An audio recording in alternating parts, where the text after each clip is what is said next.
Hi guys, നമ്മൾ ഇന്നലെ ഞായറാഴ്ചയായിട്ട് അമ്പലത്തിൽ പോയിക്കായിരുന്നു. ഈ ബായ് പറച്ചിൽ സ്ഥിരമുള്ളതാണ്. ഇങ്ങോട്ട് പോവുകയാണെങ്കിൽ അവിടെ ആരെങ്കിലുമൊക്കെ നിൽക്കുന്നുണ്ടെങ്കിൽ ഇല്ലെങ്കിലും അവൾ അവിടെയുള്ള പാപ്പൻ്റെ വീടോടും അവിടെ ഉള്ളവരോടൊക്കെ ഇങ്ങനെ ടാറ്റ ബൈ ബൈ പറഞ്ഞിട്ട് പോവുള്ളൂ. അച്ഛൻ്റെ കൈയും പിടിച്ച് നടക്കണമൊക്കെ എന്ത് പാവാന്നറിയോ. നമ്മൾ ആദ്യം പോയത് പെരിങ്ങോട്ടരയുള്ള ആവണങ്ങാട്ടിക്കാട്ടാ. ഞാൻ കുഞ്ഞായിരിക്കുമ്പോൾ അമ്മാമ്മ ഒരു പ്രാവശ്യം കൊണ്ടുപോയിട്ടാണ് ഞാൻ ആദ്യമായിട്ട് അവിടെ കയറുന്നത്. പക്ഷെ അമ്മാമ്മ കയറുമ്പോൾ തന്നെ പറഞ്ഞിട്ടുണ്ടായിരുന്നു, ഒന്നും പ്രാർത്ഥിക്കേണ്ട, ഒന്നും ആഗ്രഹിക്കേണ്ട, അമ്പലം നന്നായി ചുറ്റിക്കൊണ്ട് പോവാന്ന് തോന്നുന്നു. ശരി, അപ്പോൾ തൊട്ട് വരെ എനിക്ക് അതിൻ്റെ ഉള്ളിൽ കയറുമ്പോൾ ഒരു ടെൻഷനായിരുന്നു. ദൈവമേ, ഒന്നും പ്രാർത്ഥിക്കാൻ പാടില്ലല്ലോ, അങ്ങനെ ഒരു ടെൻഷനായിരുന്നു. കല്യാണത്തിന് ശേഷം നമ്മൾ ഇടയ്ക്ക് പോകാറുണ്ടെങ്കിലും എനിക്കപ്പോഴും ആ പേടി ഉള്ളിലുണ്ട് കേട്ടോ. പക്ഷേ ഇന്നലെ പോയപ്പോൾ എനിക്കങ്ങനെ പേടിയൊന്നും തോന്നിയില്ല. നല്ല സിമ്പിളായിട്ട് കണ്ട് തൊഴുത് റിഫ്രഷായിട്ട് ഞാനിങ്ങോട്ട് പുറത്തേക്ക് വന്നു. ഞാൻ ഓൾറെഡി നന്നായി സ്ട്രെസ്ഡ് ആയിട്ടിരിക്കുകയായിരുന്നു. അതുകൊണ്ടൊക്കെയാണോ അവിടുത്തെ നേച്ചറും ഭംഗിയും, എക്സിറ്റിൻ്റെ അവിടുത്തെ മരങ്ങളിൽ നിൽക്കണം ഗ്രീനറിയൊക്കെ എന്ത് രസമായിരുന്നു.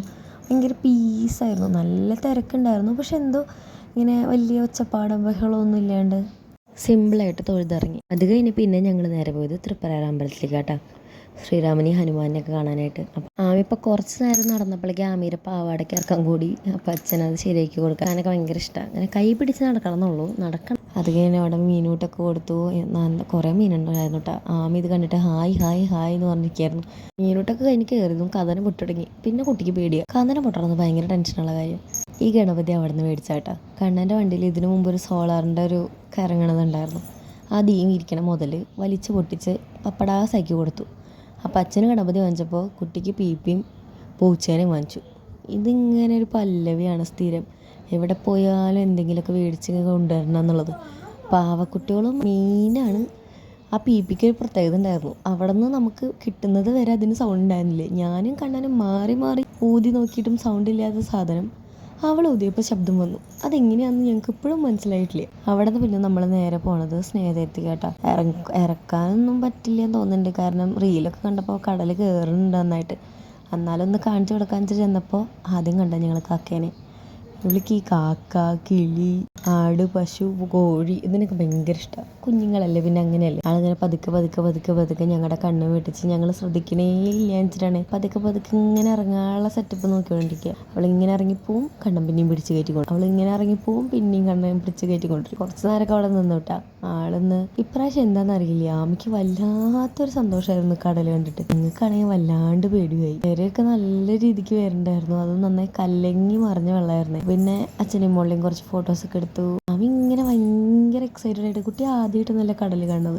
നമ്മൾ എങ്ങനെയും പോകാമെന്ന് പറഞ്ഞാൽ ആദ്യത്തെ ഓപ്ഷനാണ് എപ്പോഴും സ്നേഹതീരം. അത് അന്നും അങ്ങനെ തന്നെയാണ്, ഇപ്പോഴും അങ്ങനെ തന്നെ, ഒരു മാറ്റവും ഇല്ല. അപ്പോൾ അത് കാരണം ആമി ആദ്യമായിട്ടല്ല കടൽ കാണുന്നത്. പക്ഷെ എന്താണെന്നറിയില്ല, ഭയങ്കര ഒരു എക്സൈറ്റ്മെൻ്റ് ആയിരുന്നു ആൾക്ക്. നമ്മൾ അവിടെ നിന്ന് ഇറങ്ങി ബീച്ചിൻ്റെ മെയിൻ എൻട്രൻസിന് അവിടേക്ക് പോയപ്പോഴാണ് നമ്മുടെ PK കപ്പിൾസിലെ രണ്ട് ചേച്ചിമാരെയും നിഖിൽ ചേട്ടനെയും കണ്ടത്. ജസ്റ്റ് സെക്കൻഡ്സേ കാണാൻ പറ്റുള്ളൂ. അപ്പോഴേക്കും നമ്മൾ കാറ് തിരിക്കാം എന്നുള്ളൊരു ഐഡിയ വന്നപ്പോഴേക്കും പിന്നെ തിരിച്ച് പോയപ്പോൾ അവർ അടുത്ത ലൊക്കേഷൻ നോക്കി പോയിട്ടുണ്ടായിരുന്നു. പിന്നെ അപ്പോഴേക്കും കണ്ണൻ പറഞ്ഞു, അവർ ഷൂട്ടല്ലേ, അത് ഡിസ്റ്റർബ് ചെയ്യാൻ പോകണ്ട. ഞാൻ പറഞ്ഞു ഓക്കെ ശരി. കാരണം നമുക്കറിയാം, എനിക്കിവിടെ ഒരാളെ തന്നെ മാനേജ് ചെയ്യാൻ പറ്റില്ല. അപ്പോൾ അവർ 4 ഉണ്ണികളെയും വെച്ച് ഇങ്ങനെയൊക്കെ ചെയ്യുന്നുണ്ടെങ്കിൽ അത് ഭയങ്കര ഗ്രേറ്റ് അല്ലേ. ഇപ്പോൾ കാണാട്ടോ അവരെ കാറ്. ഞാനിങ്ങനെ ജസ്റ്റ് ഒരു മിന്നായം പോലെ കണ്ടുള്ളൂ. അത് കഴിഞ്ഞ് പിന്നെ ഞങ്ങൾ തിരിച്ച് വരുമ്പോൾ ഒരു കാറിലുണ്ടായിരുന്നു. നിഖിൽ ചേട്ടനെ കുറച്ച് കാണാൻ പറ്റി, എന്നാലും ചേച്ചിമാരൊന്നും കാണാൻ പറ്റില്ല. എനിക്കുണ്ടായിരുന്നു ഫോട്ടോ ഇങ്ങനെ എടുക്കണമെന്ന്. നമ്മൾ പുള്ളെത്തുമ്പോൾ ആമീനെ കാണിക്കാൻ താമരപ്പാടൊക്കെ ഉണ്ടല്ലോ എന്ന് വെച്ചപ്പോൾ ആൾ നല്ല ഉറക്കമായി.